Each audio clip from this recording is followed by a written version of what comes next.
ආයුබෝවන් සුබම සුබදෑසනක් වේවා. අද 21 වෙනිදා මේ මාසේ බ්‍රහස්පතින්දා දවස මේ උදා වෙලා තියෙන්නේ. දවසට අදාළ පත්තර බලන්නත් ඒ වගේම පවතින තත්ත්වයන් පිළිබඳව දේශපාලනික කාරණා මේ ආදිය පිළිබඳ සාකච්ඡා කරන්නත් සූදානමින් අපි සියත මෝර්නිං ෂෝ එක මේ විදිහට ආරම්භ කරනවා. ආරම්භයේ පත්තරයකින්ම පටන් ගත්තොත් හොඳයි කියලා මට හිතෙනවා. සහ දැන් කතා බහට ලක් වෙන කාරණා කීපයක් අතරේ ඊයේ දවසේදී විශේෂයෙන් අවධානය දිනාගත්තා මේ ඉදිරි මැතිවරණය පිළිබඳ මහ මැතිවරණය පිළිබඳ අලුත්ම තත්ත්වය වෙත අවධානය ලැබුණා. යනුව ලංකාදීපේ වාර්තා කරන ප්‍රමුඛ පුවත විදිහට ජුනි 20 වැනිදා මහමැතිවරණය පවත්වන්න බෑ. සූදානම් වෙන්න සති 9ත් 11ත් අතර කාලයක් අවශ්‍යයි මැතිවරණ කොමිසම ශ්‍රේෂ්ඨාධිකරණයට දන්වයි කියලා තමයි එහි සඳහන් වෙන්නේ. ඊළඟට දිවයින පුවත්පතේ දැක්වෙන්නෙත් ඒ ආකාරයේම ප්‍රධාන වාර්තාවක්. තාමත් කොරෝනා ජුනි 20 වෙනිදා ඡන්දය බෑ. වසංගතයේ පහව ගිය බව සෞඛ්‍යාංශ දන්වා සති 9ත් 11ත් අතරදී මැතිවරණයේ තැබිය හැකියි. මැකෝගේ නීතිඥයා ශ්‍රේෂ්ඨාධිකරණයට දන්වායි සුමන්තිරන් පෙත්සම අත්ස් කරගනී. මේ පෙත්සම ඉවත් කරගත් කාරණාව පිළිබඳවත් අවධානය යොමු වුණා. අවශ්‍ය වුණු ප්‍රතිඵලය ලැබුණු නිසා මෙලෙස පෙත්සම ඉවත් කරගත්තු බවක් තමයි කියවුනේ. ඊළඟට අපි බලාපොරොත්තු වෙනවා අවධානය යොමු කරන්නට සිරස්තලයේ සඳහන් වෙන්න මෙන්න මෙහෙම. මැතිවරණ කොමිසම අධිකරණයට කරුණු දක්වයි සෞඛ්‍යාංශ නිර්දේශ කළොත් මහ මැතිවරණයේ තියන්න සූදානම්. මේ තත්ත්වයෙන් ජූනි 20 තියන්න බෑ කියලා තමයි එහි සඳහන් වෙන්නේ. ඒ දිනමින අද ප්‍රධාන වාර්තාව. අපි ඉන් අනතුරුව අවධානය යොමු කරන්නට සූදානම් මව්බිම පුවත්පතේ තියෙන ප්‍රධාන සිරස්තලය වෙත. ජුනි 20 ඡන්දය තියන්න බෑ කොමිසම ශ්‍රේෂ්ඨාධිකරණයට කියයි රජයේ වෛද්‍ය බලධාරීන්ට මිස මැකෝට තීන්දුව දෙන්න බෑ. තවත් කාරණාවක් එක්කාසු වෙනවා. කොමිසමේ වැදගැම්මකට නැති ප්‍රකාශය බැහැර කරන්න ජනාධිපති නීතිඥ රොමේෂ් ද සිල්වා ශ්‍රේෂ්ඨාධිකරණයට කියයි කියලා. මම යම් තැන්වල දැක්කා ජනාධිපති නීතිඥ රොමේෂ් ද සිල්වා සටනට බසී කියලා සඳහන් වෙනවා. මේ පිළිබඳව අදාළ නඩු විභාගයට එතුමානුත් සම්බන්ධ වීම පිළිබඳව කෙසේ වෙතත් ඔහු කියන කාරණාව රජයේ වෛද්‍ය බලධාරීන්ට මිස මැකෝට තීන්දුව දෙන්න බෑ. කොමිසමේ වැදගැම්මකට නැති ප්‍රකාශය බැහැර කරන්න කියලා කරන ඉල්ලීමක් තමයි මෙතන සඳහන් වෙන්නේ. විශේෂයෙන් දැන් මේ වෙලාවේ මේ පවතින වාතාවරණයත් එක්ක මේ කොරෝනා වසංගත තත්ත්වයේ නිසි බලධරයා විදිහට ප්‍රකාශයට පත් කිරීමේ හැකියාවක් තිබෙන්නේ සෞඛ්‍ය සේවා අධ්‍යක්ෂ ජෙනරාල් විශේෂඥ වෛද්‍ය අනිල් ජාසිංහ මහතා. එතුමා ප්‍රකාශ කරන ආකාරයට තමයි එතුමා අවසාන වශයෙන් ලබා දෙන නිගමනය අනුව තමයි බොහෝ දේවල් සිදුවන්නට නියමිතව තිබෙන්නේ. දැන් ඉදිරියට යනකොට ඔබට එවැනි තවත් සිරස්තල දකින්නට ලැබෙවි, ප්‍රවෘත්ති දකින්නට කියවන්නට ලැබෙනවා අපිට. ඉතින් කෙසේ වෙතත් මේකයි තත්ත්වය. අප මේ සමගම තවත් කාරණාවකුත් තිබෙනවා මේ රුපියල් 5000 ලබා දීමට අදාළ වෙන කාරණාවකුත්. කෙසේ වෙතත් අපි සූදානම් මේ ඉදිරිපත් කළ කාරණාවට සම්බන්ධ තිබුණු අධිකරණමය ක්‍රියාමාර්ගයට සම්බන්ධ අපේ ප්‍රවෘත්ති වාර්තාව දැන් ඔබ වෙත ඉදිරිපත් කරන්න. අපි එක බලමු. මැතිවරණ දිනේ අභියෝගයට ලක් කරමින් ගොනු කර තිබෙන පෙත්සම් අද තෙවන දිනටත් සලකා බැලීම ආරම්භ වුණා. එහිදී මැතිවරණ කොමිසමේ සභාපති මහින්ද දේශප්‍රිය සහ එහි සමාජික නලින් අබේසේකරන මහතුරුන් වෙනුවෙන් ජනාධිපති නීතිඥ සාලිය පීරිස් මහතා පෙනී සිටියා. එහිදී වර්තමානයේ උද්ගත වී ඇති තත්ත්වය මත ජූනි මාස 20 වනදා මහ මැතිවරණයක් පැවැත්වීමට ප්‍රායෝගික හැකියාවක් නොමැති බව සාලිය පීරිස් මහතා ශ්‍රේෂ්ඨාධිකරණයට දැනුම් දුන්නා. වැඩිදුරටත් කරුණු දැක්වූ ජනාධිපති නීතිඥ සාලිය පීරිස් මහතා වර්තමානයේ කොළඹ හා ගම්පහ දිස්ත්‍රික්කවල අඛණ්ඩව ඇඳිරි නීතිය ක්‍රියාත්මක වන බවත් දිවයිනේ සෙසු දිස්ත්‍රික්කවල රාත්‍රී කාලයේ ඇඳිරි නීතිය ක්‍රියාත්මක වන බවත් පෙන්වා දුන්නා. මැතිවරණයක් පැවැත්විය හැකි බවට සෞඛ්‍යාංශ වලින් යහපත් ප්‍රතිචාරයක් ලැබුණු විගස එතෙන් පටන් සති 10කින් පමණ මැතිවරණයක් පැවැත්වීමට මැතිවරණ කොමිසම කටයුතු කරනු ඇතැයිද ජනාධිපති නීතිඥ සාලිය පීරිස් මහතා ප්‍රකාශ කළා.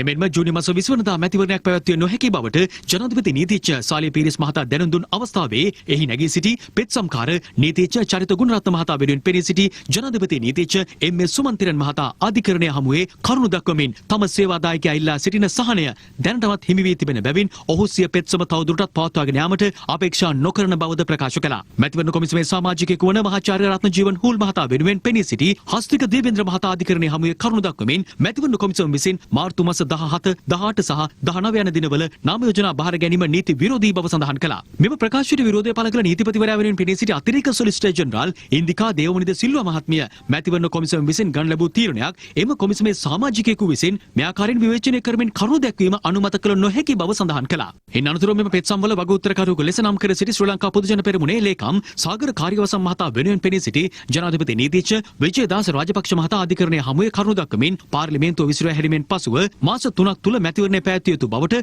පෙත්සම්කාර පාර්ශ්වය විසින් ඉදිරිපත් කරන තර්කය පදනම් විරහිත බව පැවසුවා. පෙත්සම්කරුවන් අධිකරණයේ හමුවට පැමිණ තිබෙන්නේ යහපත් චේතනාවකින් නොවන බව පෙන්වා දුන් ජනාධිපති නීතිඥ විජයදාස රාජපක්ෂ මහතා මෙම පෙත්සම් සියල්ල විභාගයට නොගෙන නිෂ්ප්‍රභ කරන ලෙසද අධිකරණයෙන් ඉල්ලා සිටියා. ඒ අනතුරුව පෙත්සම්වල වගඋත්තරකරුවෙකු ලෙස නම් කර සිටින ජනාධිපති ලේකම් පී.බී. ජයසුන්දර මහතා වෙනුවෙන් ජනාධිපති නීතිඥ රොමේෂ් ද සිල්වා මහතා අධිකරණයේ හමුවේ කරුණු දක්වමින් මෙම පෙත්සම් අධිකරණයේ හමුවේ ගොනු කර තිබෙන්නේ යහපත් චේතනාවකින් නොවන බව සඳහන් කළා. මෙම පෙත්සම් තුළින් අධිකරණ ක්‍රියාදාමය අවභාවිතයට ලක් කිරීමක් සිදු වන බව පෙන්වා දුන් ජනාධිපති නීතිඥ රොමේෂ් ද සිල්වා මහතා මෙම පෙත්සම්වල පවතින පදනම් විරහිත භාවය පිළිබඳව තමා හෙට දින කරුණු ඉදිරිපත් කිරීමට අපේක්ෂා කරන බවද පැවසුවා. යනුව අද දිනේදී වගඋත්තරකාර පාර්ශ්වයේ දේශන පැවැත්වීමට නියමිත බව තමයි තොරතුරු වාර්තා වන්නේ. අපි ඊළඟට අවධානය යොමු කරනවා මෙන්න මේ කාරණාව වෙත දිනමින පුවත්පතේ මුල් පිටුවේ ඇසුරෙන් කොරෝනා අවසන් නම් 5000 දීමනාව ලබා දීම සලකා බැලිය යුතුයි මැතිවරණ කොමිසම. ඊළඟට ඊට දකුණු පසින් තිබෙන අග්‍රාමාත්‍යවරයාගේ ප්‍රකාශයක් මැයි මාසයට නියමිත 5000 දීමනාව ලබා දෙනවා. ඊළඟට අපි අවධානය දෙනවා මව්බිම ප්‍රධාන සිරස්තලයට අද දවසේ ජනතාවට දුන් රුපියල් 5000 සහනය මැකෝ අත්හිටුවයි බන්දුල ගුණවර්ධන. අපි මේ පිළිබඳව අරුණ පුවත්පතේ තිබෙන වාර්තාව වෙතත් අවධානය යොමු කරන්නට ඕනේ. මැතිවරණ කොමිසමේ දැනුම් දීමෙන් 5000 නවතී. මැතිවරණ කොමිෂන් සභාවේ දැනුම් දීම මත COVID-19 වෛරසය පැතිර යාම හේතුවෙන් පීඩාවට පත් ජනතාවට ලබා දුන් රුපියල් 5000 දීමනාව අත්හිටු වීමට අමාත්‍ය මණ්ඩලය තීරණය කර තිබේ. අමාත්‍ය මණ්ඩලය ඊයේ රැස් වූ අවස්ථාවේදී මේ පිළිබඳ දීර්ඝ ලෙස සාකච්ඡා කිරීමෙන් පසු මේ තීරණයට ලැබි බව සම කැබිනට් ප්‍රකාශ මාත්‍ය බන්දුල ගුණවර්ධන මහතා උපුටා දක්වමින් අරුණ පුවත්පත මෙලෙස වාර්තා කරනවා. මේ 5000 දීම මුල සිට මේ යම් ගැටලු සහගත තත්ත්වයන්ට මුහුණ පෑ කාරණාවක්. හැබැයි අපි අමතක නොකළ යුතුයි මේ 5000 නිසා රැකුණු පවුල් ජීවත් වුණු ජනතාව බොහෝ දෙනා මේ රටේ සිටිනවා සහ අපේක්ෂාවෙන් සිටින පිරිසකුත් සිටිනවා. නමුත් මැතිවරණ කොමිසමේ සභාපතිවරයා විදිහට මහින්ද දේශප්‍රිය මහතා මෙහිදී මතු කරන කාරණාව තමයි මේ 5000 දීමනාව ලබා දීම ඇතුලේ රාජ්‍ය ප්‍රවර්ධනය වීමක් සිදුවන බවට හැඟී යනවා සහ ඊළඟට ඔහු යෝජනා කර තිබෙන කාරණාවක් අපිට දැනගන්නට ලැබුණා. මේ 5000 දීමනාව ලබා දීමේ කාර්යයෙන් ප්‍රාදේශීය දේශපාලන ලක්ෂ්‍යයන් ඉවත් කිරීමට පියවර ගත යුතුයි කියන එක. අවසාන වශයෙන් රාජ්‍ය අමාත්‍ය මණ්ඩලය විසින් ගනු ලැබූ තීන්දුව තමයි මෙලෙස තිබෙන්නේ. මැතිවරණ කොමිසමෙන් මේ පිළිබඳ එල්ලවන නිර්දේශ නිගමන මත පදනම්ව මේ 5000 දීමනාව ලබා දීම නැවැත්වීමට තීරණය කරනවා කියලා. නමුත් දිනමිනේ අපිට දකින්නට ලැබුණා අග්‍රාමාත්‍යවරයා ප්‍රකාශ කරනවා මැයි මාසයට අදාළව 5000 දීමනාව ලබා දීම පිළිබඳව පිට පෙර ආතුව අපිට මතකයි දවස් කිහිපයකට පෙර ආතුව ජුනි මාසයේ සඳහා 5000 දීමනාව ලබා දීම පිළිබඳව අමාත්‍ය මණ්ඩලය තුල සාකච්ඡා කරනු බවට පුවත් වාර්තා පළ වුණා. මේක එකක්. ඊළඟට අපිට මතකයි මීට පෙර ආතුව උපාධිධාරීන්ට රැකියා ලබා දීම සඳහා පහුගිය මැතිවරණ කටේ තිබ්බ සූදානමත් එක්ක අවසාන වශයෙන් ඒ රැකියා ලැබුණු උපාධිධාරීන්ට අදාළ ගෙවීම රුපියල් 20000 ගෙවීම මේ අවස්ථාවේ ලබා දීමට පියවර ගැනීම නොකළ යුත්තක් බවට මැතිවරණ කොමිසම මගින් නිර්දේශ කිරීමත් එක්ක ඒකත් අතහැර දමන්නට රජය කටයුතු කිරීම පිළිබඳ අපට මතකයේ තිබෙනවා. අප ඊළඟට අවධානය යොමු කරනවා දැන් මේ පහුගිය පෙත්සම් පිළිබඳ වාර්තාවෙත් නම කියවුණු රත්නජීවන් හූල් මහාචාර්ය රත්නජීවන් හූල් මහතා මැතිවරණ කොමිසමේ ප්‍රධාන නිලධාරීන් තිදෙනාගෙන් කෙනෙක් වෙනවා. තීරණ ගන්නා තිදෙනාගෙන් කෙනෙක් බවට පත් වුණා. නමුත් ඔහුගේ ක්‍රියාකලාපය පිළිබඳව ඔහුගේ හැසිරීම පිළිබඳව බොහෝ පාර්ශ්ව වලින් විවිධ චෝදනා එල්ලවනවා. ඉන් එක් කාරණාවක් පිළිබඳව අපි අවධානය යොමු කරන්නට හේතුවා මව්බිම පුවත්පතේ අද වාර්තා කරන්නේ රටේ සාමාන්‍ය ජනතාව නීති රීති පිළිපදිද්දී හූල් කළේ නොහොඹිනා වැඩක්. ඊට දකුණු පසින් මේ කියන්නේ සෞඛ්‍ය සේවා අධ්‍යක්ෂ ජෙනරාල් විශේෂඥ වෛද්‍ය අනිල් ජාසිංහ. ඊට දකුණු පසින් තියෙනවා රාජ්‍ය වෛද්‍ය නිලධාරීන්ගේ සංගමේ වෛද්‍ය නවීන්ද සොයිසා මහතා දක්වන අදහසක් නිරෝධායනය ගැන ජනතා විශ්වාසය හූල් කඩ කරලා තරාතිරම නොබලා ක්‍රියා කළ යුතුයි. විදේශගතව සිට පැමිණි තමන්ගේ දියණියත් එක්ක මැතිවරණ කොමිෂන් සභාවට දින දෙකක් පැමිණීම පිළිබඳව මහාචාර්ය රත්නජීවන් හූල් මහතාට චෝදනා තිබෙනවා. මේ පිළිබඳව ඔහු යම් කරුණු නිදහසට කාරණා ඉදිරිපත් කළත් දැනගන්න ලැබෙන තොරතුරු අනුව මේ පරිශ්‍රය මැතිවරණ කොමිෂන් සභා පරිශ්‍රය විෂබීජ හරණයට ලක් කිරීමට පවා සිදු වූ බව තමයි දැනගන්නට ලැබෙන්නේ. දියණිය දින 14ක් නිරෝධායනය වෙලා ඇයට යාපනයේ තිබෙන නිවසට ගිහිල්ලා තව දින 14ක් නිරෝධායනය වෙන්න කියද්දි තමයි මේ විදිහට යාපනයේ සිට නැවත පියා සමග මැතිවරණ කොමිසමට පැමිණ ඇති බවට සඳහන් වෙන්නේ. ඉතින් මේ කාරණාවත් එක්ක තමයි රතන ජීවන් හෝල් මහතාගේ එක පැත්තකින් කොමිසම තුල ක්‍රියාකාරීත්වය පිළිබඳව යම් විවේචන තිබෙනවා. ඒ වගේම ඔහු මේ කළ කටයුත්ත පිළිබඳවත් විවේචන බොහෝ සෙයින් දකින්නට පුළුවන්කම තිබෙනවා. ඔය අතරේ අපට දකින්නට පුළුවන්කම තිබෙනවා මැතිවරණ සාකච්ඡාවක් පිළිබඳව සෞඛ්‍ය බලධාරීන් පවසන පරිදි ඡන්දයකට ක්‍රමවේද හදන්න මැතිවරණ කාර්යාලයේ සාකච්ඡාවක්. මේ පවත්නා සාකච්ඡා මැතිවරණ කොමිසමේ නිලධාරීන් තිදෙනාගෙන් අපට පෙනී යනවා යම් මතවාදීමය ගැටලු සහගත ගැටුම් සහගත තත්ත්වයක් උද්ගතව තිබෙනවා. එතකොට ගන්නා වූ තීන්දුව තීරණ පිළිබඳව ජනතාවත් අවධානයෙන් ඉන්නවා. දේශපාලන නායකින් ඒ පක්ෂවල නායකින් මේ සියලු දෙනා අවධානයෙන් ඉන්නවා. ඔවුන් කුමන තත්ත්වයන් මත පදනම්ව තීන්දුව තීරණ ගන්නවාද කියන එක. මේ පිළිබඳව යම් මාධ්‍ය වල වැඩසටහන් වලදී සාකච්ඡාවලදී මහින්ද දේශප්‍රිය සභාපති තුමාගෙන් විමසීම් කරනකොට ඔහු ලබා දුන් පිළිතුර තමයි අර රටේදී කතාව එක එක නම් වලින් එක එක රටවලින් ආපු අය කාන්තාරයේ කරන ඉල්ලීම බැලුවාම අවසාන වශයෙන් ඔක්කොම ඉල්ලලා තියෙන රටේදී එක එක්කෙනාගේ අදහස් එක එක මත උනාට අවසානයේ එන්නේ එක තැනකටයි කියලා ඔහු පැහැදිලි කරන්නට උත්සාහ කළත් එක තැනකද ඉන්නේ කියන එක පිළිබඳව ගැටලුවක් මතුවන බව තමයි බැලූ බැල්මට බොහෝ තැන්වලින් පෙනෙන්නට තිබෙන්නේ. මේ අර්බුදය යම් තැන්වලින් ඉස්මතු වන බවක් මේ සිද්ධීන් එක පෙනී යනවා. අප මේ සමගම ඊළඟට අවධානය යොමු කරන්නට බලාපොරොත්තු වනවා මේ වන විට අම්ෆන් කුණාටුවේ තත්ත්වය පිළිබඳව සහ ශ්‍රී ලංකාවට බලපා ඇති අයහපත් කාලගුණ තත්ත්වය පිළිබඳව මව්බිම පුවත්පත නම් වාර්තා කරනවා අම්ෆන් ලංකාවෙන් ඉවතට කියලා. අපට දැනගන්නට ලැබෙන කාලගුණ අංශ මගින් නිකුත් කොට තිබෙන නිවේදන අනුව මේ වන විට මේ අම්පන් සුලි කුණාටු තත්ත්වය ක්‍රමයෙන් බංග්ලාදේශය දක්වා ගමන් කරමින් පවතින බවක් තමයි දැනගන්නට ලැබෙන්නේ. ඒ අනුව මෙහි බලපෑම් ශ්‍රී ලංකාවට අවම වන බවක් අද දිවයින පුවත්පතත් වාර්තා කරනවා. අම්පන් අද බාලවේ දිස්ත්‍රික්ක 10කට ඇති නායාමේ අනතුරු ඇඟවීම අද දහවල් තෙක් දීර්ඝ කරයි. ඒ වගේම තවදුරටත් සඳහනක් තිබෙනවා රත්නපුර, අයගම, ඇලපාත, කලවාන සහ කිරි ඇල්ල ජනතාවට ඉවත් වෙන්න කියයි. ඒ ප්‍රදේශ දැඩි අවදානම් ප්‍රදේශ විදිහට නම් කොට තිබෙනවා. විශේෂයෙන් නාය අනතුරු වැඩි වශයෙන් නාය අනතුරු වලට ලක්විය හැකි ප්‍රදේශ විදිහට දක්වා තිබෙනවා. මේ අතරේ මාතට ගත්තේ මව්බිම පුවත්පතේ පස්වෙනි පිටුව එහි තිබෙනවා මේ ආපදා තත්ත්වයන් ලංකාවේ විවිධ ප්‍රදේශවලින් වාර්තා වුණු අනතුරු ආපදා තත්ත්වයන් පිළිබඳව ආපදාවෙන් රත්නපුරේ 8000ක් පීඩාවට මොනරාගලට සුලි සුළං නිවාස 49කට හානි ගම් වතුරට කොටුවන් නෙගොඩ කරන්න ගිය තරුණයා ඔරුව පෙරලීමේයි ඊටාම සෝචනීය සිදුවීමක් වුණේ. අවුරුදු 28ක පුද්ගලයෙක් ඔහු ජීවිතක්ෂයට පත් වෙන්නේ බිරිඳත් ගැබිනි කාන්තාවක් කියලා කියනවා. කෙසේ වෙතත් මේ තව අයගේ ජීවිත බේරන්නට ගිහිල්ලා ඔහු මුහුණ පෑ සෝචනීය ඉරණම පිළිබඳව ඒ දවසේ අවධානයට යොමු වුණා. මේ විදිහට මිය ගොස් ඇත්තේ සශික කුමාර නැමැති අයෙක් විදිහට තමයි සඳහන් කරන්නේ. කළුගගට යාබද බටුගෙදර වෙල්යාය ආශ්‍රිත ප්‍රදේශයේදී තමයි මේ සිදුවීම වුණා කියලා කියන්නේ. ඊළඟට තැන තැන ආපදා කියන සිරස්තල යටතේ වාර්තා කරනවා මව්බිම පුවත්පත පස්කඳු කඩා වැටි කොටපොළ නිවාස 70කට හානි දික්කොය ගලයි පාලමක් ගිලා බහි ඊළඟට මස්කෙලියේ පාරක් නායයි රජරට කුඩා වැව් රැසක් පිටාර මට්ටමේ වැලිවිටිය දිවිතුර පහත් බිම් යට වෙයි පැල්මඩුල්ලේ පවුල 893ක් අවතැන් මේ කාරණා කීපයක් පමණයි. මෙවැනි තවත් බොහෝ සිදුවීම් දිවයින පුරා අපට තොරතුරු වාර්තා වනවා මේ අයහපත් කාලගුණ තත්ත්වයක් එක්ක. අප මේ සමගම අවධානය යොමු කරන්නට බලාපොරොත්තු වෙනවා පවතින තත්ත්වය පිළිබඳව මේ කොරෝනා වසංගත තත්ත්වයේ පවතින තත්ත්වය පිළිබඳව. ඒ අනුව දිවයින පුවත්පත කොරෝනා ආසාදිත ගණන ලක්ෂ 50 පණි.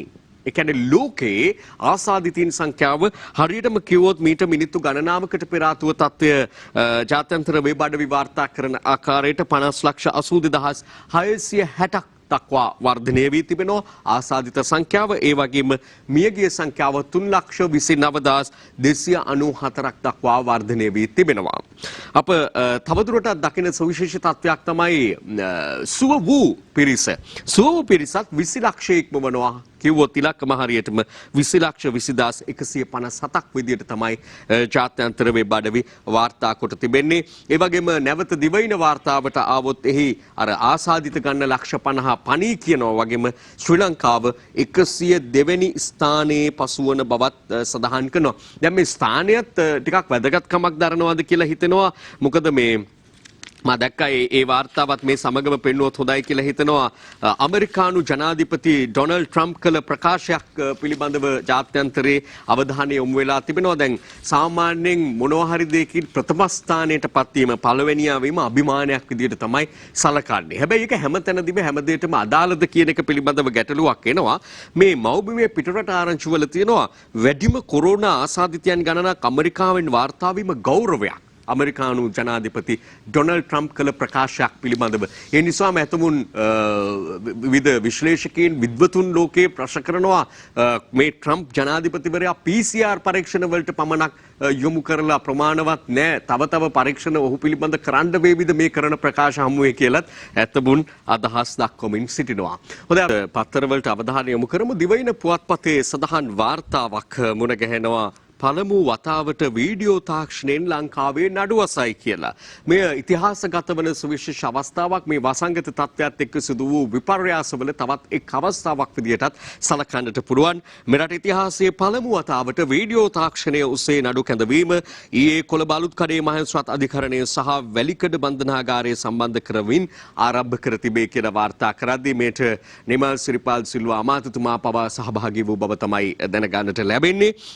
මේ තවත් ඉදිරි පියවරක් විදියට සලකන්නටත් පුළුවන්කම තිබෙනවා. දැන් විශේෂයෙන් මේ වෙලාවේ බන්ධනාගාර රැඳවියන් එහෙම ගෙන යාමේ යම් ගැටලු තියෙනවා. බන්ධනාගාර පරිසර තුල දැඩි ලෙස වෙනද තිබූ ආරක්ෂාව දෙගුණ තෙගුණ කරන්න වෙලා තිබෙනවා. සෞඛ්‍ය ආරක්ෂාව දෙගුණ තෙගුණ කරන්නට සිදු වෙලා තිබෙනවා. මේ වසංගත තත්ත්වය හමුවේ මේ සියල්ලට විසඳුමක් විදියට තමයි පළවෙනි වතාවට මේ විදියට වීඩියෝ තාක්ෂණයෙන් ලංකාවේ නඩු ඇසීම. ඊට පෙර ස්කයිප් තාක්ෂණය ඔස්සේ නඩු ඇසීම පිළිබඳ තොරතුරු අපට වාර්තා වුණා. දැන් මෙවැන්නක් වාර්තා වෙනවා. කොරෝනා කරන වෙනසක්. ලෝක ආර්ථික වර්ධන වේගයත් 105කින් පල්ලම් බසේ. මුළු මහත් ලෝකයටම වසංගතය බලපෑ වගේම රටවල් කීපයකට හැර මුළු මහත් ලෝකයේම රටවල් වලට වන ආර්ථිකමය බලපෑමේ පැතිකඩක් විදියට මේ සලකන්නට පුළුවන්. ලෝක ආර්ථික වර්ධන වේගයත් 105කින් පල්ලම් බැසීම පිළිබඳව කර තිබෙන පුරෝකථනය ලෝක බැංකුව විසින් තමයි මේ පිළිබඳව අදහස් පළ කිරීම සිදු කොට තිබෙන්නේ. අප මේ සමගම අවධානය යොමු කරනවා අද දිනමින පුවත්පතේ මුල් පිටුවේ තිබෙන වාර්තාවක් වෙත. මහා පරිමාණ වීමෝල් හිමියන් කෘත්‍රිම සහල් හිගයක් මවාපාලා සමස්ත ලංකා ගොවිජන සම්මේලනයේ කැඳවුම්කරු නාමල් කරුණාරත්න මහතා දක්වන අදහසක් තමයි අපට මෙලෙස මුණ ගැහෙන්නේ. ඒ දිනමිනේ මහා පරිමාණ වීමෝල් හිමියන්ට චෝදනාවක්. දිවයින පුවත්පතේ අපට දකින්නට ලැබෙනවා හාල් හංගන මෝල් හිමියන් බ්ලාස්ට් පාරිභෝගික අධිකාරිය කියයි.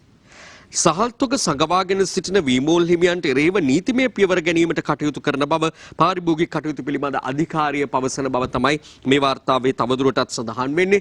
මේ වසංගත තත්ත්වය හමුවේ විතරක් නෙමෙයි මේ විදියට සහල්තොග හැංගීම පිළිබඳව නිසි පරිදි නිකුත් නොකිරීම පිළිබඳව චෝදනා කලක මුළුල්ලේ තිබෙනවා. එහිදී ඊළඟට කතා වෙනවා සහල් ඒකාධිකාරියක් පවත්වාගෙන යනවා. මෝල් හිමියන්ට අනුව තමයි රටේ සහල් පරිභෝජනයේ තීන්දුව වෙන්නේ කියලා. ඒ අනුව ආනයන වලට අපනයන කිසිත ආනයන වලට බලපෑම් එල්ල වෙනවා. සහල් ගෙන්වීමට සිදුවීම පිළිබඳව ගොවීන්ගේ මැසවිලි තිබෙනවා. සොච්චම් ගානට මේ කිලෝ අරගෙන මේ මෝල් හිමියන් ඊටාම ඉහළ මිල ගණනක් තබාගෙන තමයි වෙළඳපොළට නිකුත් කරන්නේ කියලා. මේ ආදී ගැටලු රාශියක් නිර්මාණය වන කාරණාවක් අවසාන වශයෙන් නිසි කලට නිසි වේලාවට සහල් ටික නිකුත් නොකරුණොත් පාරිභෝගික ජනතාව විදියට ඔබටත් මටත් තමයි අපේ බත් පිඟානට බලපාන තැනට මේක උඩුදුවනවා. මේ අතරේ තවත් මේ සම්බන්ධ වාර්තාවක් අපිට උපුටා ගන්නට පුළුවන්කම තියෙනවා අරුණ පුවත්පතෙන්. 90 පාලන මිල නිසා පොළොන්නරුවේ කඩවල සහල් නැත. කඩේක ගහලම තියෙන කඩයක් කියලා කියන්න බෑ ග්‍රොසරි එකක් වගේ තමයි පේන්න තියෙන්නේ සහල් නැත කියලා දැන්වීමකුත් අලවලා තියෙනවා මහා පරිමාණ වීමෝල් හිමියන් විසින් රුපියල් 95ක් වැනි මිලකට සහල් තොග සැපීම නිසාත් රජයේ සහතික මිල වන රුපියල් 90 මිලට සහල් විකිණිය නොහැකි නිසාත් සහල් වෙළඳාමෙන් ඉවත් වෙන්නට බොහෝ වෙළඳුන්ට සිදු වෙලා තිබෙනවා එහි තත්ත්වය පිළිබඳව මෙලෙස වාර්තා කරනවා එක පැත්තකින් අදාහාගත නොහැකි තත්ත්වයක් විදිහටත් මේ අර්ථකථනය කරන්න පුළුවන්කම තිබෙනවා වැව් බැඳි රාජ්‍යයේ අක්කර 100,000 ගණන් අස්වද්දන රටේ විශේෂයෙන් මේ පොළොන්නරුවේ ගොවිබිමේ මේකද තත්ත්වය කියන එක තමයි අපට අහන්නට සිදු වෙන්නේ. රටටම මේ තත්ත්වයේ බලපෑම් ඉදිරියේදී ඇතැම් විට වෙන්නට පුළුවන් දැන් මේ කාරණාව නිසි පරිදි කළමනාකරණය කර නොගත්තොතින්. අප මේ එක්කම තවත් කාරණාවක් වෙත අවධානය යොමු කරමු. හාල් ටික ගැන බැලුවා වගේම කහකුඩු ගැනත් අවධානය දෙමු. දිවයින මුල් පිටුවේ තියෙනවා ඒ සම්බන්ධයෙන් වාර්තාවක්.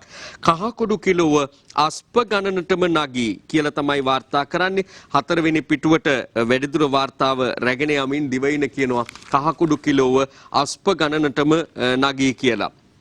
ඒ කොහොමද මොනවද මේ කියන්නේ කියලා අපි බලමු. කහකොඩු කිලෝවක මිල රුපියල් 2500 3000 දක්වා ඉහළ නැග තිබේ. කහකොඩු සඳහා රුපියල් 750ක පාලන මිලක් රජය විසින් නියම කර ඇති අතර එම මිලට කිසිදු ස්ථානයක් කහ මිලදී ගැනීමට නැත. කිසිදු ස්ථානයක කහ මිලදී ගන්න නැහැ. රුපියල් 750ට මිලක් නියම කළා. අපත් ඔබට කිව්වා. හැබැයි ඔබ ගිහින් බලනකොට ඔබ බලනවා මේ ගානට ගන්න නැහැ කියලා. අපි බොරු කිව්වද කවුරු බොරු කිව්වද කියලා ඊට පස්සේ කල්පනා කරනවා. රජයේ එහෙම මිල නියම කරාට පාලන මිලක් දැම්මට කවුරුත් ඒ ගානට විකුණන්නේ නැහැ කියන චෝදනාවයි තියෙන. එතකොට රජයට ගත හැකි ක්‍රියාමාර්ගය කුමක්ද ඊළඟට? පාරිභෝගික අධිකාරියට ගත හැකි ක්‍රියාමාර්ගය මොකක්ද? ඇයි රජයේ එහෙමනම් ඒ මිල දැම්මේ කියන කාරණාව පිළිබඳව ජනතාවට ගැටලු මතුවෙනවා. රුපියල් 2000 2500 3000ට කහකුඩු කිලෝව ඉහළ නැංවෙනකොට එක පැත්තකින් අපි සඳහන් කරන්න ඕනේ මේ වෛරස් තත්ත්වයක් එක්ක විෂ බීජනාශකයක් විදියටත් බොහෝ දෙනා කහකුඩු භාවිත කරන්නට යෙදුණා. එය අතීතයේ අපේ පුරාතනයේ ඉඳන්ම පැවතෙන සිරිත සාම්ප්‍රදාය සාමාන්‍යයෙන් මේ රටේ. එතකොට අන්තිමට ඒ තියා උයන පිහන ටිකට දාගන්නටවත් කහකුඩු නැතුව ඇතැම් අය වද විදින බව දන්නවා. වෙළඳපොළට ගියාම පාරෙතොටට බැස්සහම මේ තත්ත්වය හොඳින් පේන්න තියෙනවා. අපි ඊළඟට අවධානය යොමු කරනවා තවත් කාරණා කිහිපයක් වෙත. සාමාන්‍ය පෙළ සිසුන්ගේ හැඳුනුම්පත් හදන්න ඉක්මනට අයදුම් කරන්න. කොමසාරිස් ජෙනරාල් ව්‍යානි ගුණතිලක විදුහල්පතිවරුන්ට කියයි කියලා අද දිවයින පුවත්පතේ මුල් පිටු වාර්තාවකින් මුණ ගැසෙන්නේ. දැන් සාමාන්‍ය පෙළ සිසුන්ගේ මේ විභාගයත් මේ වසර අගදී පවත්වන්නට සූදානම්. හැඳුනුම්පත් හදන්න ප්‍රමාද නොවී අයදුම් කරන්න කියලායි කියන්නේ ඉදිරි කාලයේදී. මොකද අපිට මේ සාමාන්‍ය අපේ අධ්‍යාපනයෙන් රටේ සාමාන්‍ය කටයුතු වලින් මාස කිහිපයක්ම අපිට අතහැරිලම ගියා හා සමානයි. ඉතින් ඒ නිසා මේ කටයුතු ඉක්මනින් අවසන් කර ගැනීම සඳහා කරන ඉල්ලීමක් විදිහට ඒ සලකන්න පුළුවන්. අවලංගු ලයිසන් එකට පුංචි chance එකක් ලැබීම පිළිබඳවත් වාර්තාවක් අපිට දිවයින පුවත්පතේ සිරස්තලයක් අපිට මුල් පිටුවේ දකින්න ලැබෙද්දී ඒ පිළිබඳව වැඩිදුර වාර්තාව සිව්වෙනි පිටුවේ තියෙනවා. අවලංගුවේ පවතින රියදුරු බලපත්‍රවල වළංගු කාලය తాවකාලිකව දීර්ඝ කිරීමට රජය පියවරගෙන තිබෙනවලු. ඒ අනුව අප්‍රේල් මාස 16 වෙනිදා සිට මැයි 31 වෙනිදා දක්වා කාලයේදී අවලංගු වන සෑම රියදුරු බලපත්‍රයකම වළංගු කාලය ජූලි මාස 31 වෙනිදා දක්වා මෙසේ දීර්ඝ කර තිබේ. ජූලි 31 දක්වා දීර්ඝ කරනවලු. අප්‍රේල් 16 ඉඳලා මැයි 31 දක්වා අවලංගු වීමට අවලංගු වන බලපත්‍රවල කාලය. ඊළඟට අපි දිනමින පුවත්පතට අවධානය යොමු කරනවා. දිනමින පුවත්පතේ සුවිශේෂ ඡායාරූප දෙකක් අපට අද දවසේ දකින්නට ලැබෙනවා. කොටුගොඩ ධම්මාවාස මහානායක හාමුදුරුවෝ ග්‍රන්ථය ජනාධිපතිට අගමැතිට පිළිගන්වයි. මේ සුවිශේෂ අවස්ථාවේ ජනාධිපතිවරයා විසින් අග්‍රාමාත්‍යවරයා විසින් මහානායක ස්වාමින් වහන්සේ අතින් මේ ග්‍රන්ථය බාර ගන්න අවස්ථාව පිළිගන්න අවස්ථාව තමයි දකින්නට ලැබෙන්නේ. ඒ සමගම අපි තවත් සුවිශේෂ පුවතක් දකිනවා දිනමින පුවත්පතේ අග්‍රාමාත්‍යවරයා ගැන සඳහන් කරපු වෙලාවේ එතුමාටත් සම්බන්ධ නිසා ඉදිරිපත් කරන්නම්. මුහුදු මහා විහාරයේ මිනුම් ගැටලු විසඳීම අගමැති උපදෙසින්. මුහුදු මහා විහාරය පිළිබඳ කාරණාව අපි මූලික කාරණාව අමුතුවෙන් කියන්නට ඕනේ නෑ. ඉන් පස්සේ ඇති වූ තත්ත්වය මත නාවික හමුදා අනුකණ්ඩයක් ස්ථාපනය කරලා ඒ කටයුතු ඔවුන්ට පවරන්නට යෙදුණා. ඉතුරු වෙලා තියෙන අක්කර තිහාරය රැක ගැනීම සඳහා. ඉන් පස්සේ මිනුම් කටයුතු කරද්දී යම් ප්‍රායෝගික ගැටලු මතුවීමත් එක්ක ඒ පිළිබඳව ඒ ගැටලු විසඳා ගැනීම සඳහා අග්‍රාමාත්‍යවරයාගේ මැදිහත් වීම තමයි අපිට මෙලෙස දිනමිනේ අද දකින්නට පුළුවන්කම තියෙන්නේ. ඔය අතරේ අපි අවධානය දෙනවා දිනමින මුල් පිටුවේම තියෙන මේ වාර්තාවටත් සංචාරක කර්මාන්තය නංවන්න යුරෝපා සංගමයෙන් මිලියන 3.5ක් ලැබීම පිළිබඳව වාර්තාවක් අපිට කියවන්නට ලැබුණා ඒ දිනමින මුල් පිටුවෙන්. ඊළඟට අරුණ පුවත්පතට අවධානය යොමු කරමු. මේ පවතින අයහපත් කාලගුණ තත්ත්වයත් එක්ක මුහුදට සිදුවන බලපෑම සහ ධීවරයින්ට යාත්‍රා කරන්නන්ට සිදුවන බලපෑම. ධීවරයන් 150ක් සමග යාත්‍රා 30ක් ඉන්දුනීසියාව දෙසට ගහගෙන ගිහින් මීට කාලයකට පෙර ආතුව ලංකාවෙන් මුහුද ගිය ධීවරයින්ට තමයි මේ අකරතැබ්බේට මුහුණ පාන්නට වෙලා තිබෙන්නේ. දැන් මේ සුලිකුණාටු තත්ත්වය බංග්ලාදේශයේ දුරට දෙසට ව්‍යාප්ත වීමත් එක්කත් ධීවර කර්මාන්තයේ යෙදී සිටි පිරිසට පසුව නම් නොයෙදෙන්නට කියලා රජය මගින්ම දැනුම් දීම් කළා. ඉන්පසු බොහෝ දෙනෙක් මුහුදු ගියේ නැහැ. නමුත් ගිය අයට මුහුණ පාන්නට වුණු තත්ත්වය මේ අයව ගලවා ගැනීම සඳහා සහ තෙල් ලබා දීමේ කටයුතු සඳහා යාත්‍රා කිහිපයක් දියමට දියත් කොට ඇති බවටත් තොරතුරු වාර්තා වෙනවා. ඊළඟට අපි අවධානය යොමු කරමු තවත් කාරණා කීපයකට. මැතිවරණයට එරෙහි පෙත්සමේ නොතීසිය බහර ගැනීම කරු ප්‍රතික්ෂේප කරයි කියලා පුවතක් අරුණ පුවත්පතේ අද වාර්තා වෙනවා. අලවියට අවසර දුන්නත් ලොතරැයි ගන්න මුදල් නැහැ. අලවි නියෝජිතයෝ කියති. ඔන්න එන තව ප්‍රශ්නයක්. පහුගිය කාලේ නම් ඇතැම් ලොතරැයි මණ්ඩල විසින් යම් පුංචි පරිත්‍යාග මේ අලවි නියෝජිතයන් වෙත කරනවා අපට දකින්නට ලැබුණා. හැබැයි ඔවුන්ගේ ජීවිකාව කරගෙන යාමට එම නැත්නම් ලොතරැයි ටික විකුණන්න නම් සල්ලි දීලා ලොතරැයි ටික ගන්නට ඕනේ. එයට ප්‍රමාණවත් හැකියාවක් නැහැ. මෙහිදී ඇතැම් විට සලකා බැලෙන්න පුළුවන් ලොතරැයි ටික ලබා දීලා එය මුදල් නැවත අය කර ගැනීම පිළිබඳ යම් හැකියාවක් තිබෙනවාද කියන කාරණාව එහිදී කාලයක් මුළුල්ලේ විශ්වාසව රැඳී සිටි නියෝජිතයන්ට යම් අවස්ථාවක් හිමි වෙන්නටත් පුළුවන්. කෙසේ වෙතත් සාකච්ඡාවට බඳුන් වන කාරණාවක් විදිහට තමයි එය අපට දකින්නට ලැබෙන්නේ. බිත්තර ගණන් උස්සයි කියලා පුවතකුත් දක්වනවා. හාල් ගැන කහ ගැන කතා කරපු වෙලාවෙම මේකත් අපට මුණ ගැහෙන තවත් පුවතක්. බිත්තර රුපියල් 10ටත් රජය විසින් දුන්නා. හැබැයි දවස් දෙක තුනයි 10ට නම් ගන්න හම්බුනේ. බොහෝ දෙනාට 10ට ගන්න ලැබුණෙත් නැහැ කියලා චෝදනා තිබුණා. ඒ දවස්වලම රුපියල් 10ට කොහෙද බිත්තර තිබුණේ කියලා. ඔය අතරේ අපි තවත් දකින පුවත් වාර්තාවක් තමයි මේ අරුණ පුවත්පතේ තියෙනවා. පාසල් සිසුන්ට මුඛ ආවරණ අනිවාර්ය නොවේ. විශේෂඥ වෛද්‍ය පබා පාලිය වඩන මහත්මියයි මේ කියන්නේ. දැන් ඉදිරියේදී අප පාසල් කටයුතු ආරම්භ කරනකොට දැන් සූදානම් වීම කරන්නට කියලා තියෙනවා. විශේෂයෙන් පාසල් දරුවන්ගේ අත්සේදීම සඳහා අවශ්‍ය සූදානම සකසා ගැනීම පිළිබඳව. ඒ වගේම පසු වෙනවා මේ තමන්ගේ දරුවාව පාසල වෙත පිටත් කර හරිදි පුළුවන් තරම් සෞඛ්‍ය ආරක්ෂිතව යැවීම පිළිබඳව. එහිදී අනිවාර්යයෙන්ම මේ මුඛාවරණයක් මාස්ක් එකක් පැළඳීම පිළිබඳ සිතමින් ඉන්නකොට තමයි එය අනිවාර්ය නොවේවි කියලා මේ විදිහට විශේෂඥ වෛද්‍ය පබා පලිහ වඩන මහත්මිය සඳහන් කරන්නේ. අපි යමු මව්බිම පුවත්පත වෙත. මව්බිම පුවත්පතේ තර දීවරයෝ පිළිබඳ කාරණාවේ තියෙනවා. පිරිසක් මෙතන ඉන්නවලු අවදානම නොතකා ගියා ඇතේ ගැනත් වාර්තා වෙනවා. අවදානම නොතකා මුහුදු ගිය දීවර යාත්‍රා 30ක් අතරමං කියලා තමයි ඔවුන් නම් වාර්තා කොට තිබෙන්නේ. IOC පෙට්‍රල් මිල යලි පහළට කියලා පුවතක් අපට දකින්නට ලැබෙනවා. මව්බිම පුවත්පතේ සඳහන් වෙනවා. මිල වෙනස් වීම පිළිබඳ සංශෝධනය වීම පිළිබඳ වාර්තා කීපයක්ම කියවන්නට පහුගිය කාලයේ මුළුල්ලේ ලැබුණාට පාරිභෝගිකයෝ විදිහට ජනතාවට මේ සහනය ලැබීම පිළිබඳව නම් තොරතුරු වාර්තා වෙන්නේ. මුල් කාලීනව කියවුණු දේ තමයි සැමන් 100ට දීලා පරිප්පු කිලෝ එක 65ට දීලා තෙල් සහනය ජනතාවට වෙනත් ආකාරයකින් ලබා දෙන රජය කටයුතු කරනවා කියලා. හැබැයි ඒකත් බොහෝ දිනකට ලබා ගන්නට ලැබුණේ නැහැ කියන චෝදනාවක් තියෙනවා. කාලයක් මුළුල්ලේ සමූපාකාර සතුස් ආශ්‍රිතව මේ මිල ගණන් වලට ලබා දීම සිදු වුණත් දැන් නම් නැවත සුපුරුදු මිලට පැමිණිලා තියෙනවා සැමන් ටින් එකත් පරිප්පු කිලෝ එකත්. අපි අවධානය දෙමු. අපි කතා කරමින් හිටපු කාරණාව පෙට්‍රල් මිල පිළිබඳව. වර්ෂ 2020 අප්‍රේල් 6 වනදා සිට ක්‍රියාත්මක කරන ලද පෙට්‍රල් ලීටරයක මිල රුපියල් 5කින් අඩු කිරීම යලි සංශෝධනය කිරීමට IOC සමාගම තීරණය කර ඇති බව තමයි ඒ වාර්තාවේ නම් දැක්වෙන්නේ. මට හිතුණා ওই සමගම ඇතුල් පිටු වාර්තාවකට යන්න. අද දිවයින පුවත්පතේ 9 වෙනි පිටුවේ තමයි මේ සටහන් වෙන්නේ. තෙල් විතරක් නෙමේ ගෑසුත් අඩු වෙලා. රජයේ ජනතාවට මේ සහන ලබා නොදෙන්නේ ඇයි? එචාප මහලේකම් අකිල විරාජ් කාර්යවසම් කරන විමසීමක්. ඔහුගේ මේ විමසීමට අදාළ ප්‍රවිෂ්ටය ලබාගෙන තිබෙන්නේ මේ දිනවල කතාබහට ලක් වෙන ක්‍රිකට් ක්‍රීඩාංගණයත් එක්ක.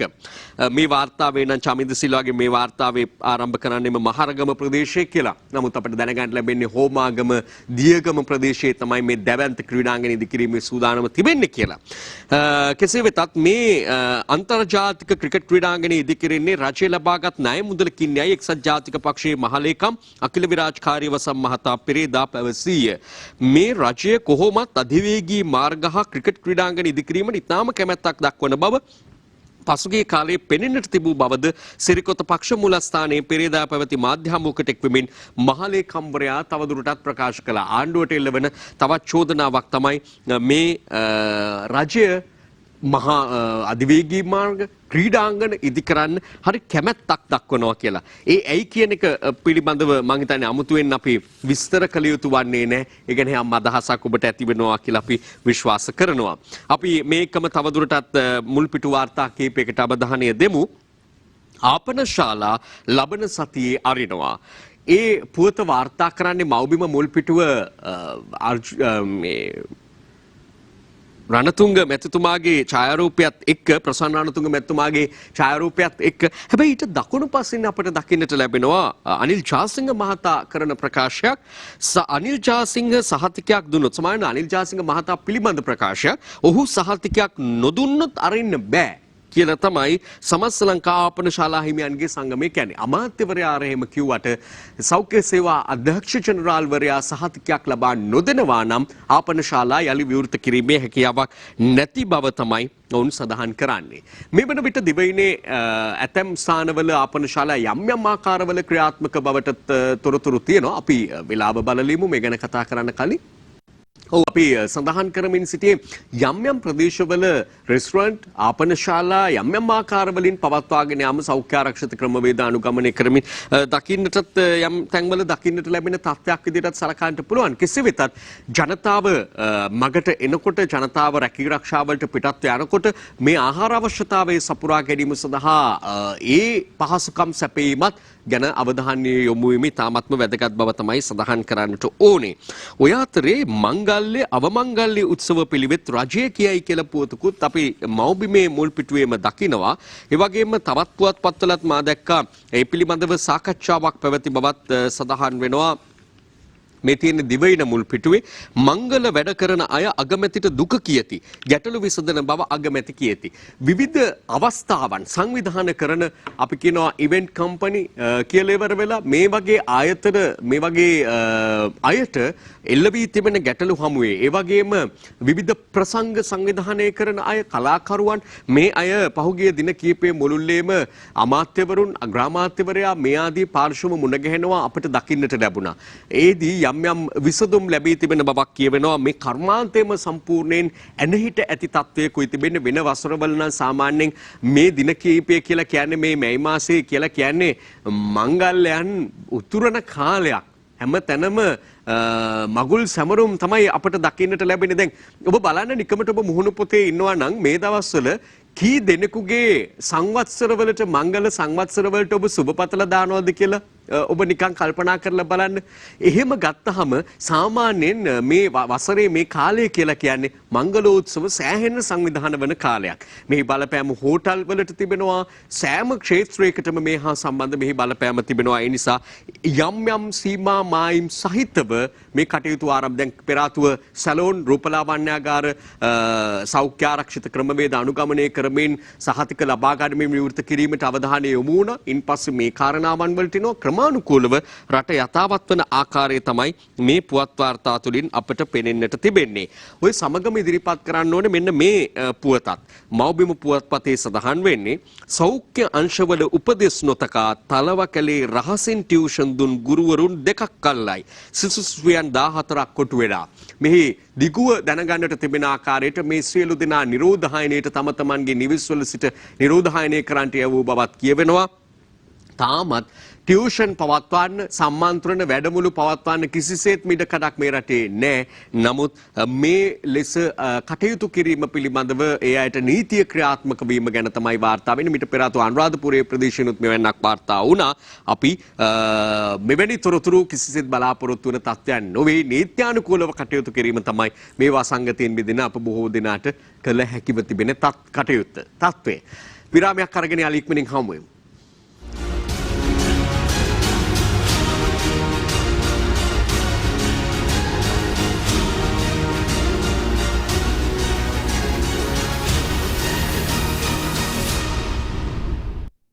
දිනපතා අලුත් වීඩියෝ සහ ප්‍රවෘත්ති නැරඹීමට ඉහත බටන් එක ක්ලික් කර සියත TV සබ්ස්ක්‍රයිබ් කරන්න.